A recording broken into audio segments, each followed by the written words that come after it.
Hello, welcome back. Romantic communism is one of the three kinds of communism or Marxism that David Priestland talks about in his book, The Red Flag.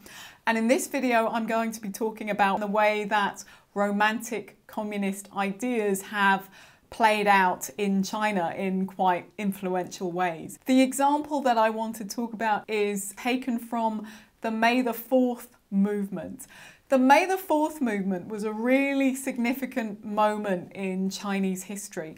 It took place in 1919, right after the Paris Peace Treaty. Germany was one of the losing powers of the First World War, and Germany had been occupying part of Chinese territory. Chinese people, unsurprisingly, believed that with the signing of the peace treaty, that territory was going to be returned to China. But it wasn't.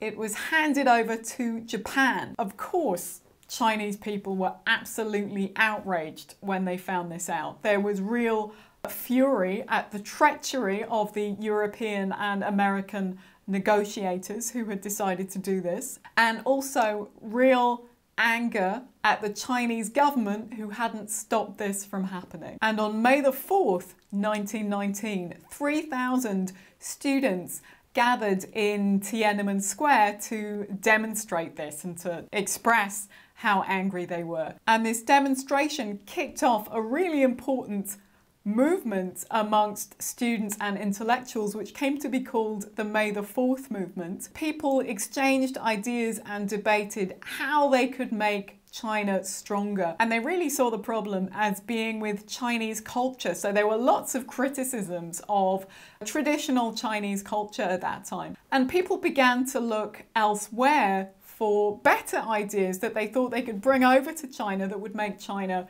a stronger nation. A lot of people, when they look at this moment in Chinese history, they really focus on the discussions about liberalism that were going on amongst Chinese intellectual. But actually there was a really strong strand within this movement of communist and also anarchist ideas. And it was out of this movement actually that the Communist Party was founded in 1921. So this was a really important time in Chinese history. Amongst this sort of melting pot of exciting ideas, there was a movement called the New Village movement. The New Village movement had actually come over from Japan, because in Japan there were radical experiments going on about how to organize life and society and culture differently. And the New Village movement in Japan was actually influenced by the writings of Tolstoy and Kropotkin, who were both Russian anarchists. So you can see how these ideas are really going right around the world at this point. The Chinese scholar who went over to Japan saw the New Village experiments going on there and brought these ideas back to China was called Zhou Zuoren. Here's a photo of Zhou Zuoren. This was taken in 1944 when he was 60 years old. So Zhou came back to China and he promoted these ideas of organizing urban space on the basis of communal living, self-governance, the principle of freedom of the individual and equality among members of the community. So the idea was to avoid ways of living that had become associated with a capitalist way of life.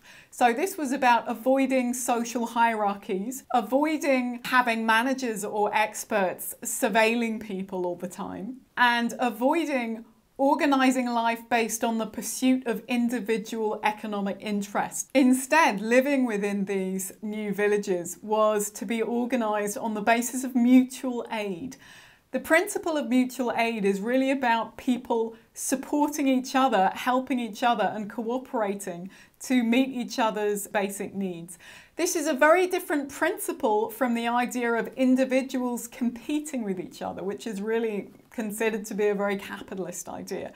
The idea is that through mutual aid and cooperation, society will function a lot better and ultimately be more successful. One example of a group that decided to organize itself based on these new village principles is talked about in a book by Arif Dirlik called The Origins of Chinese Communism. So do take a look at that book if you want to know more about this. He talks about a group of 16 students that got together and bought a house, and they called themselves the Morning Garden Society. And they pooled their resources and they organized their time around the principle of work-study.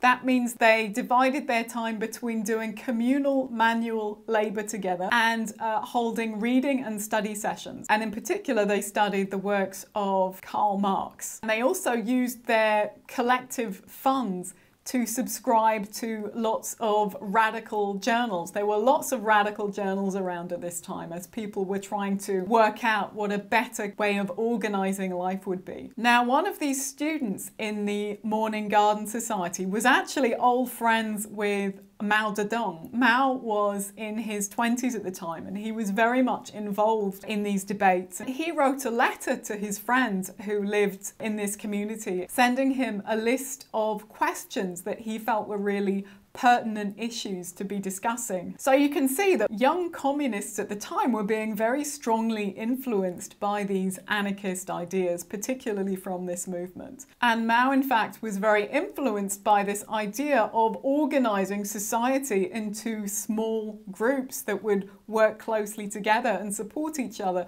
And that was really influential to him as he was starting to think about how to organize the communist movement. And it's also really significant, I think, that these ideas were also influential for another scholar whose name was Dazhao. Dazhao is really important because he was one of the original founders of the Communist Party in 1921. Around this time, again in 1919, Dazhao published an article in one of these radical journals called Class Competition and Mutual Aid. What he argued, and this is even though he called himself a Marxist, by the way, what he argued was that the Marxist idea of class struggle was really just a strategy to reorganize the hierarchies in society, to transform society, to get to, eventually, a society that was based on the principle of mutual aid, which, remember, was an anarchist principle. So you can really see how the anarchist ideas and the communist ideas were strongly influencing each other at that time, and that these romantic ideals of equality and self-fulfillment and individual freedom within the community were really strongly influencing the communist movement at this time. In the next video, I will talk about two very different ways of thinking about communism: the radical version and the modernist version, and how these were also playing out in China and really shaping China's historical trajectory. Thank you for watching.